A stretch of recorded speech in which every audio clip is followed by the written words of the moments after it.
Olá! Vamos começar nossa análise estratégica de direito administrativo. Hoje, o nosso mergulho vai ser bem fundo, viu? Vamos focar naqueles temas que a banca FGV simplesmente adora cobrar, especialmente pensando no concurso da Assembleia Legislativa de Rondônia. O objetivo aqui é desvendar o estilo da prova para ninguém ser pego de surpresa. E toda a nossa conversa de hoje é baseada no caderno de estudos número 17, um material incrível preparado pelo professor Dr. Marcelo Lessa. A nossa missão é bem simples. Vamos destrinchar esse conteúdo, focando nos detalhes que com certeza vão fazer toda a diferença na sua preparação. Bom, este aqui é o nosso roteiro. A gente começa com o mapa da aprovação, depois mergulha de cabeça em serviços públicos e intervenção do Estado. Na sequência, a gente analisa o controle da administração, faz aquela revisão de ouro para fixar tudo e termina falando sobre a sua missão como futuro analista. Vamos nessa? Certo. Vamos falar do mapa. Porque, olha, não adianta só saber o conteúdo. A gente precisa prever como a FGV vai tentar nos testar. Essa banca é mestre em criar questões que parecem perfeitas, mas que escondem ali no detalhe uma casca de banana. É exatamente nesses detalhes que a gente vai focar hoje. Começando então pelo nosso primeiro grande pilar, serviços públicos. Entender direitinho a classificação, as formas de prestação e principalmente a forma de remuneração. Isso é a base de tudo para não cair em nenhuma armadilha. Essa distinção aqui é fundamental e é bem direta. Pensa assim, serviços Utiuniverse são para todo mundo, de forma geral, como a iluminação pública. Não dá para medir quanto cada um usou, certo? Por isso são pagos com impostos. Agora, os Util Singuli, esses são individuais, tipo a sua conta de água ou de luz. O uso é medido, então a cobrança vem por meio de taxas ou tarifas. Simples assim. E aqui, pessoal, acende o alerta vermelho. Essa é a primeira grande armadilha que o professor Lessa destaca. A FGV adora, mas adora mesmo, trocar as bolas na remuneração. O STF já bateu o martelo sobre isso, tem até súmula vinculante. É inconstitucional cobrar taxa pelo serviço de iluminação pública. Por quê? Porque é um serviço Uti-Universe. O custeio tem que vir de impostos ou, como foi criado depois, pela COSIP, que é a contribuição para o custeio do serviço de iluminação pública. Então, grave bem, iluminação pública e taxa não podem estar juntas na mesma alternativa correta da FGV. Certo. E como esse serviço chega até nós? Bom, o Estado pode fazer tudo sozinho, de forma centralizada. Ou ele pode descentralizar, e é aqui que o jogo fica interessante. Na outorga, ele cria uma entidade nova, tipo uma autarquia, e passa o pacote completo, a titularidade e a execução. Já na delegação, que é feita para um particular, ele só passa a execução. O Estado continua sendo dono do serviço, entende? E aqui vai mais um alerta estratégico. Presta atenção nessa palavra, apenas. Ela é música para os ouvidos da FGV. Com certeza, eles vão criar uma alternativa dizendo que a concessão transfere a titularidade do serviço. E isso está redondamente errado. Não importa se é concessão ou permissão, o que se transfere para o particular é somente, apenas, a execução do serviço. A titularidade, o poder de mandar, é sempre, sempre, sempre do Estado. Ponto. Muito bem, vencemos essa primeira parte. Agora, vamos avançar para um dos temas mais impactantes do direito administrativo, a intervenção do Estado na propriedade privada. É aqui que o poder estatal se mostra com mais força, e justamente por isso, as regras são super rígidas e muito exploradas nas provas. Olhando essa tabela, a gente vê que a intensidade da intervenção varia bastante. A desapropriação é a mais forte de todas. O Estado literalmente toma a propriedade. Por isso, a indenização tem que ser prévia. A requisição é diferente, ela é temporária, para uma emergência, sabe? Como usar um hospital particular numa pandemia. A indenização só vem depois e só se tiver algum dano. A servidão é mais sutil, é um direito de usar uma parte da propriedade, tipo para passar fios.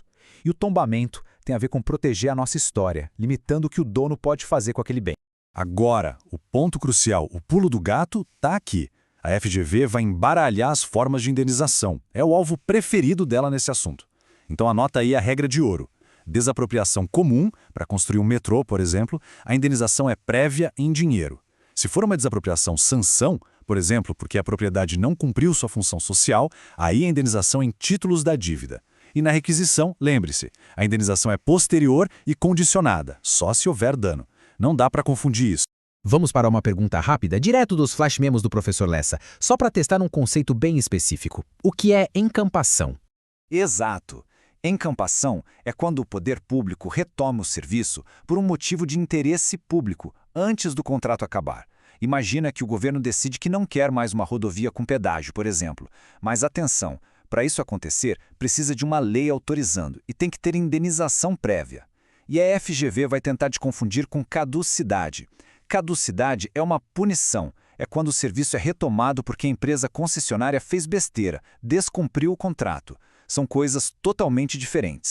Seguindo em frente, de nada adianta a gente ter todas essas regras se não existirem mecanismos para fiscalizar se a administração pública está agindo certo, né? É exatamente aqui que entra o sistema de controle, os famosos freios e contrapesos do nosso sistema. A gente tem, basicamente, 3 frentes de controle. Primeiro, o controle interno, que é a própria administração se fiscalizando e corrigindo seus erros. O nome disso é autotutela. Depois, tem o controle externo, do legislativo, que pode criar CPIs e até sustar atos do executivo que foram além da lei. E, por fim, o controle do judiciário, que verifica se o ato é legal, mas sem se meter na decisão do gestor, no mérito. E aqui vem uma das pegadinhas mais clássicas de todos os tempos em concursos públicos. O nome Tribunal de Contas leva muita gente ao erro. O TC não julga as contas do chefe do executivo, seja presidente, governador ou prefeito. Ele faz uma análise técnica e emite um parecer prévio, uma recomendação.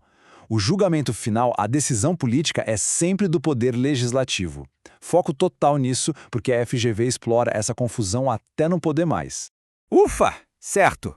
Agora vamos para a nossa revisão de ouro. Vamos repassar os pontos essenciais que a gente viu até aqui, naquele estilo fichamento, para garantir que o mais importante fique bem gravado na memória.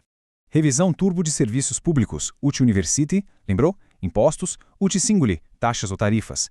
Delegação, transfere só a execução. Concessão, precisa de contrato e licitação. Permissão, contrato de adesão, mais precário. Próximo.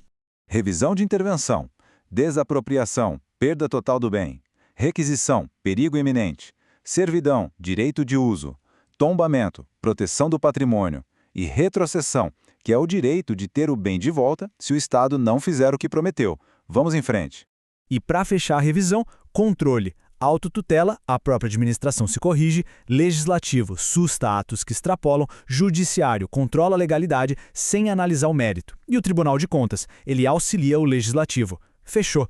Para encerrar nossa análise, vamos conectar todo esse conhecimento técnico com o propósito da função. Afinal, não se trata só de passar num concurso, mas de entender a enorme responsabilidade que vem com o cargo de analista. O professor Marcelo Lessa encerra o caderno com esta citação poderosíssima de Isaías. É um lembrete forte sobre o peso e a responsabilidade de quem trabalha diretamente com a criação e a aplicação das leis. Todo esse poder que a gente estudou hoje, de intervir na propriedade, de regular, de criar regras, é uma ferramenta que pode tanto construir uma sociedade melhor, quanto oprimir. A missão de um analista legislativo é ser um guardião da justiça, um guardião da moderação, garantindo que cada ato, cada lei, sirva para proteger o bem de todos. Então, fica essa reflexão final, como usar todo esse conhecimento técnico para construir um Estado que seja de fato um protetor. É a compreensão profunda dessas regras que faz a diferença entre ser apenas um ocupante de cargo e ser um verdadeiro servidor público. Pensem nisso. Bons estudos e até a próxima.